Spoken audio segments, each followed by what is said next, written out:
இனிமே கண்ணை மூடிட்டு கடலை எண்ணெய் வாங்கலாம். ஏன்னா மந்த்ரா கடலை எண்ணெய் இதயத்தின் தயாரிப்பு. உங்கள் தொழிற்சாலை மற்றும் நிறுவனத்தின் மின்சார தேவையை வங்கி நிதி உதவியுடன் சொந்தமாக சோலார் பிளான்ட் அமைத்து முழுமையாக நீங்களே பூர்த்தி செய்து கொள்ளலாம். Velan infra project private limited, Chennai. 9842252166. Media உங்கள் கனவா? படிக்கும் அனைவருக்கும் internship, placement assistance. Pandey school of journalism short term கோர்ஸில் உடனே சேர 7338824242.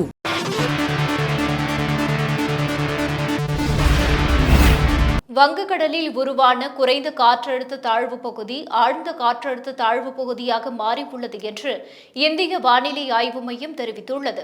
தமிழகத்தில் கோடை வெப்பம் தணிந்து தற்போது கோடை மழை பெரும்பாலான மாவட்டங்களில் பெய்து வருகிறது. குறிப்பாக மேற்கு தொடர்ச்சி மலைப்பகுதிகளை ஒட்டியுள்ள மாவட்டங்களில் கனமழை முதல் மிக கனமழை வரை பெய்து வருகிறது. சென்னை மற்றும் அதன் புறநகர் பகுதிகளில் ஒரு சில இடங்களில் லேசான மழை பெய்து வருகிறது. இதற்கிடையில் வட தமிழக, தெற்கு ஆந்திர கடலோர பகுதிகளை ஒட்டிய தென்மேற்கு வங்கக்கடல் பகுதியில் புதன்கிழமை ஒரு காற்றழுத்த தாழ்வு பகுதி உருவானது. இதன் காரணமாக தமிழகத்தில் ஓரிரு இடங்களிலும் புதுச்சேரி, காரைக்கால் பகுதிகளில் மே 23, 24 ஆகிய தேதிகளில் இடி மின்னலுடன் கூடிய மழையும், வரும் 25ஆம் தேதி முதல் 28ஆம் தேதி வரை மிதமானது முதல் கனமழையும் பெய்ய வாய்ப்பு இருப்பதாக வானிலை ஆய்வு மையம் அறிவித்தது. இந்த சூழலில் வங்கக்கடலில் உருவான குறைந்த காற்றழுத்த தாழ்வு பகுதி ஆழ்ந்த காற்றழுத்த தாழ்வு பகுதியாக மாறியுள்ளது. இது வடகிழக்கு திசையில் நகர்ந்து மே 24ஆம் தேதி காற்றழுத்த தாழ்வு மண்டலமாக மாறும். அதன் பிறகு தாழ்வு மண்டலம் மேலும் வலுப்பெற்று வடகிழக்கு திசையில் நகர்ந்து 25ஆம் தேதி புயலாக உருவாகக்கூடும் என்று வானிலை ஆய்வு மையம் தெரிவித்துள்ளது. இந்த புயலுக்கு ரீமால் என பெயரிடப்பட்டுள்ளது. இந்த புயல் 26ஆம் தேதி மாலை மேற்கு வங்கத்திற்கு அருகே கரையை கடக்கும் எனவும், புயல் வடபகுதியில் நகரும் போது தமிழகத்தில் மழை குறைந்து வெப்பம் அதிகரிக்கக்கூடும் எனவும் வானிலை ஆய்வு மையம் தெரிவித்துள்ளது.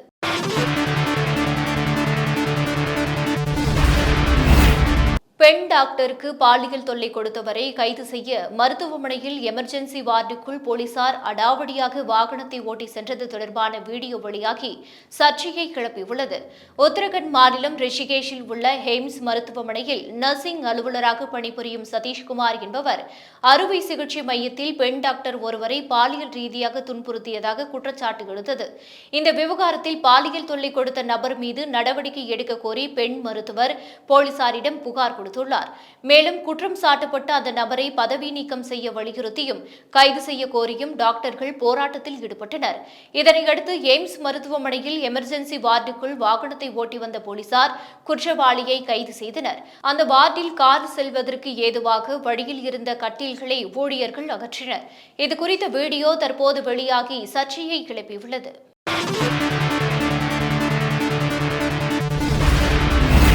முல்லை பெரியாறு அணை காப்பாற்ற நிலையில் இருப்பதாக கூறி அதை இடித்து புதிய அணை கட்டும் கேரள மார்க்சிஸ்ட் அரசின் முயற்சிக்கு அதன் கூட்டணி கட்சியான தமிழக காங்கிரஸ் தலைவர் செல்வ பெருந்தகை கண்டனம் தெரிவித்துள்ளார். இதுகுறித்து அவர், முல்லை பெரியாறில் புதிய அணை கட்டவும் பழைய அணையை இடிக்கவும் மத்திய அரசிடம் கேரள அரசு அனுமதி கோரியிருப்பதாக வந்திருக்கும் செய்தி மிகுந்த அதிர்ச்சியை தருகிறது. சுற்றுச்சூழல் தாக்க அறிக்கையை ஆய்வு செய்து தயார் செய்ய பிப்ரவரியில் மத்திய அரசின் சுற்றுச்சூழல் நிபுணர் மதிப்பீட்டு குழுவிடம் கேரள அரசு விண்ணப்பித்துள்ளது.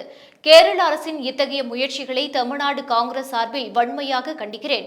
2012ஆம் ஆண்டு உச்சநீதிமன்றம் அமைத்த வல்லுநர் குழு அணை பாதுகாப்பாக இருப்பதாக அறிக்கை சமர்ப்பித்தது.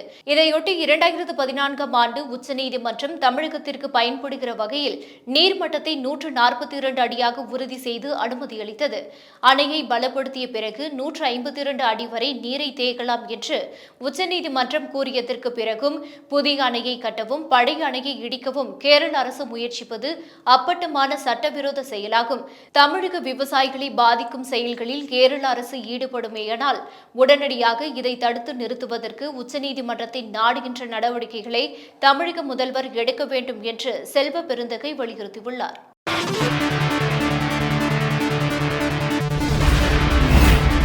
திருவள்ளுவர் எந்த மதத்தையும் சார்ந்தவர் அல்ல என்று உச்சநீதிமன்ற நீதிபதி எம். சுந்தரேஷ் தெரிவித்துள்ளார். சென்னையில் உயர்நீதிமன்ற நீதிபதிகளுக்கான 10 பங்களாக்கள் மற்றும் சென்னை உயர்நீதிமன்ற வளாகத்தில் பழைய சட்டக் கல்லூரி அருகே 5 மாடிகளுடன் கூடிய நீதிமன்ற கட்டிடம் ஆகியவற்றுக்கான அடிக்கல் நாட்டு விழா உச்சநீதிமன்ற நீதிபதி எம் சுந்தரேஷ் தலைமையில் நடைபெற்றது. அதில் பேசிய அவர், நீதித்துறையில் குற்ற வழக்குகள் குறைக்கப்பட வேண்டும், உரிமையியல் வழக்குகள் அதிகரிக்க வேண்டும், நீதித்துறையுடன் நீதிமன்ற ஊழியர்களும் ஒருங்கிணைந்து செயல்பட்டால்தான் நீதிமன்ற பணிகள் செம்மையாக நடைபெறும் என்கிறார். மேலும் நீதி என்றாலே தமிழ்தான் மேலோங்கும், அதனால்தான் வள்ளுவன் சீர்தூக்கி என்ற குறளை எழுதியுள்ளார் என்று குறிப்பிட்ட நீதிபதி, திருவள்ளுவர் எந்த மதத்தையோ எந்த கடவுளையோ சார்ந்தவர் அல்ல என்றும் 2000 ஆண்டுகளுக்கு முன்பு எந்தவொரு மதத்தையும் குறிப்பிடாமல் நீதி பரிபாலனத்தை அறத்துடன் செய்ய வேண்டும் என்று திருக்குறளில் வள்ளுவர் வலியுறுத்துவதாகவும் நீதிபதி சுந்தரேஷ் தெரிவித்துள்ளார்.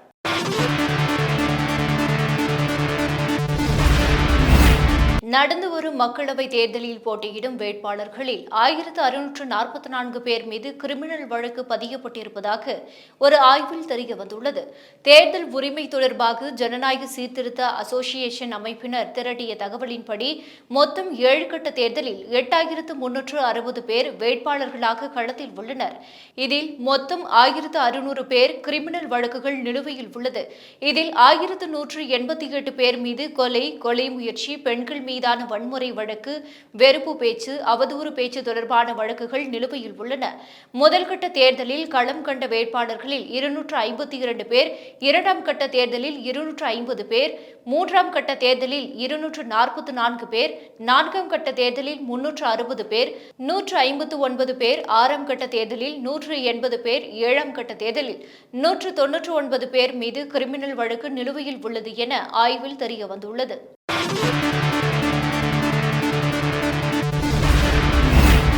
வேலூரில் பட்டப்பகலில் லாரி ஓட்டுநர் மீது மர்ம கும்பல் தாக்குதல் நடத்தும் சிசிடிவி காட்சிகள் வெளியாகி பரபரப்பை ஏற்படுத்தியுள்ளது.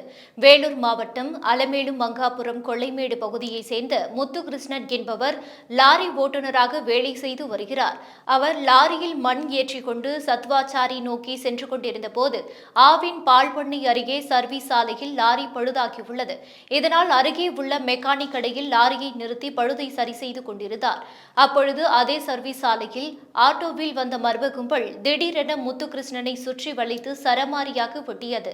அதில் முத்துகிருஷ்ணனின் தலையிலும் கைகளிலும் வெட்டுக்காயங்கள் ஏற்பட்ட நிலையில் அவரது கைவிரல்கள் துண்டானது. பின்னர் தாக்குதலை நடத்திய கும்பல் ஆட்டோவில் ஏறி தப்பிச் சென்றது. இந்த திடீர் தாக்குதலில் நிலைகுலைந்து கீழே சாய்ந்த முத்துகிருஷ்ணனை அங்கிருந்தவர்கள் மீட்டு வேலூர் மாவட்ட தலைமை அரசு மருத்துவமனைக்கு அனுப்பி வைத்தனர். இந்த சம்பவம் தொடர்பாக போலீசார் விசாரணை மேற்கொண்டு வருகின்றனர். பட்டப்பகலில் லாரி ஓட்டுநர் மீது பட்டாக்கத்தியுடன் கொலைவெறி தாக்குதல் நடத்தப்பட்டது தொடர்பான சிசிடிவி காட்சிகள் தற்போது வெளியாகி பரபரப்பை ஏற்படுத்தியுள்ளது.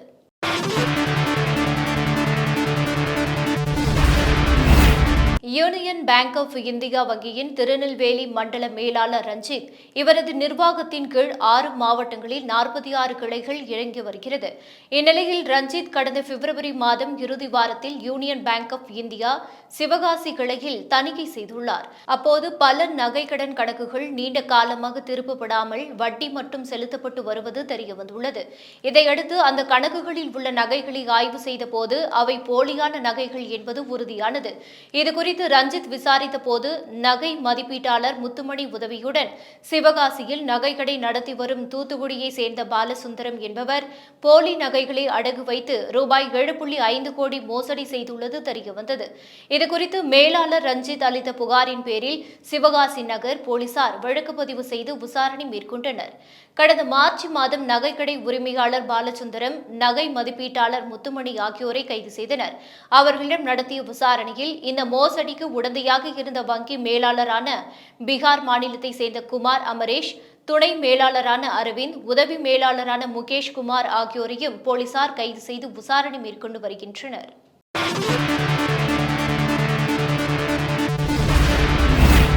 முல்லை பெரியாற்றில் புதிய அணை கட்டும் கேரளாவின் முயற்சியை தமிழக அரசு தடுக்க வேண்டும் என்று அமமுக பொதுச் செயலாளர் டிடிவி தினகரன் வலியுறுத்தியுள்ளார்.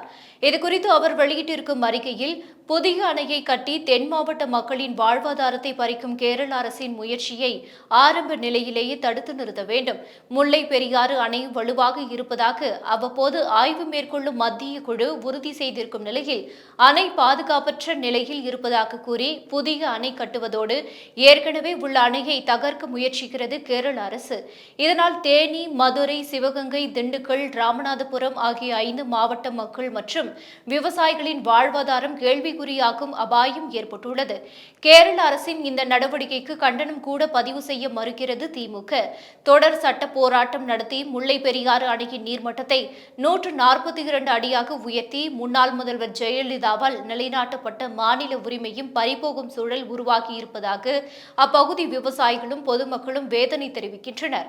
எனவே கூட்டணி தர்மத்தை விட மக்களின் நலனும் மாநில உரிமையுமே முக்கியம் என்பதை இனியாவது உணர்ந்து கேரள அரசின் புதிய அணை கட்டும் முயற்சியை ஆரம்ப நிலையிலேயே தடுத்து நிறுத்தி தென் மாவட்ட மக்களின் வாழ்வாதாரத்தோடு மாநில உரிமையையும் நிலைநாட்ட வேண்டும் என முதல்வர் ஸ்டாலினை வலியுறுத்துகிறேன் என தெரிவித்துள்ளார்.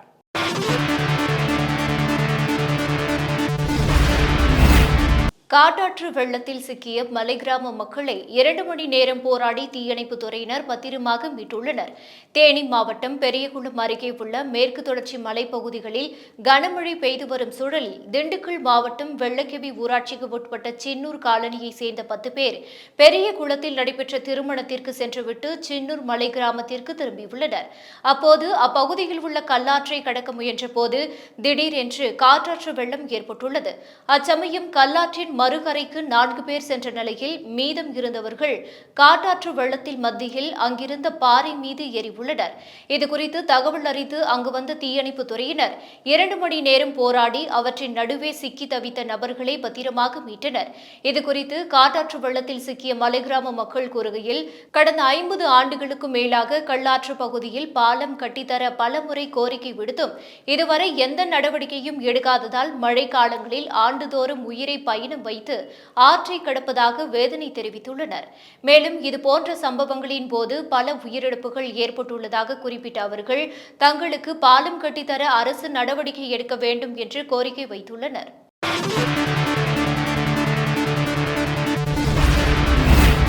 இந்தியாவின் மக்களவைத் தேர்தல் முடிவுகள் அடுத்த மாதம் 4ஆம் தேதி வெளியாக உள்ளதால் இந்திய பங்குச்சந்தையில் முதலீட்டாளர்கள் எச்சரிக்கையுடன் பங்கு வர்த்தகத்தில் ஈடுபட்டுள்ளனர்.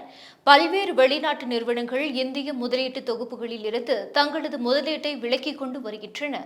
இதுபோன்ற இக்கட்டான சூழ்நிலையிலும் இந்திய பங்குச்சந்தையின் செயல்திறன் ஏற்றம் கண்டு வருகிறது.